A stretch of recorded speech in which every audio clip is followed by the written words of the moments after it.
बकरी का बच्चा पहली बार घास खाना शुरू करता है। वह इतना भूखा था कि रास्ते में पड़ने वाली हर एक चीज को खा रहा था, यहाँ तक कि नदी की धार को भी उसने काट दिया। रास्ते में पड़ने वाली लकड़ी को भी खा गया जिसमें गिलहरी थी। ये कैसे हो गया? फ्री में उसके घर का डिजाइन बच्चे ने बना दिया। वह सारा चारा खा जाता है। खत्म। जब कुछ नहीं बचता तो अपनी माँ को बुलाता है। उसकी माँ आती है और कहती है, चुप कर बे कुत्ते। कैसा भुक्कड़ बच्चा मैंने पैदा किया है। वह रोज सब कुछ खा जाता है। ऐसा रहा तो मैं तुम्हें छोड़ दूंगी, और चली जाती है। हम संतोष पागल नहीं, तेरी माँ पीछे तो फोड़ दे, माँ घर से मारा कई चप्पल। बच्चा गुस्से में एक दीवार को टक्कर मारता है, जिससे दूसरी तरफ उसको और भी घास मिल जाती है। अभी मजा आएगा ना भिड़ो। उस खेत की देखभाल एक बिल्ली कर रही थी। वह बच्चे को पकड़ लेती है, लेकिन वह बच्चा उसे भी खाना शुरू कर देता है। रुक, तेरे को बताते। देखते देखते बच्चा उसकी टोपी के साथ साथ उसके कपड़े भी खा गया। रुक, तेरे को बताते। टॉम ने उसे एक अवसर के रूप में देखा और बकरी के बच्चे को सारी घास खिला दी। बड़वा। टॉम को काम नहीं करना पड़ा, इसके लिए वह खुश है। लेकिन वह भुक्कड़ बकरी का बच्चा घर में घुस गया और घर की चीजें खाने लगा। उसे देख ऐसा लगता है कि वह बच्चे के रूप में एक दानव हो।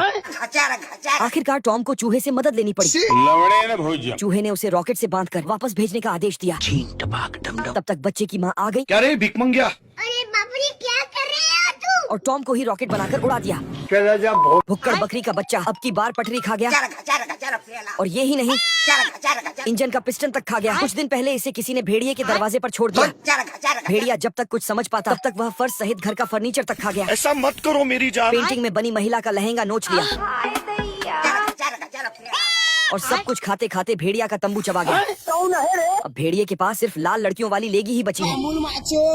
भेड़िया ने उसे दूध की बोतल दी, लेकिन उसने दूध निकाल दिया और बोतल चबा ली। फिर उसने प्लेट और चम्मच से सैंडविच बनाया और खा लिया और चाय सहित कप खा गया। 5 मिनट मुंह पोंछने के बाद रुमाल तक चबा गया।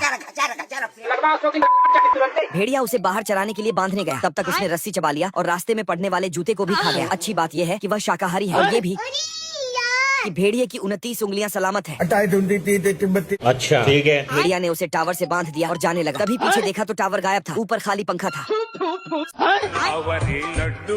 भेड़िया इस बच्चे से कैसे भी करके छुटकारा पाना चाहता है। बाबू अपने थाना खाया। भेड़िए ने सोचा बच्चे को हवा में उड़ा दिया जाए और छुटकारा मिल जाए, पंछी बनूं, उड़ते फिरूं मैं। पर उसने पतंग को भी निपटा दिया और धागा खाते हुए पास आ गया। उड़ गया मैं तो अब। फिर भेड़िए ने उसे लंबी चैन से बांधकर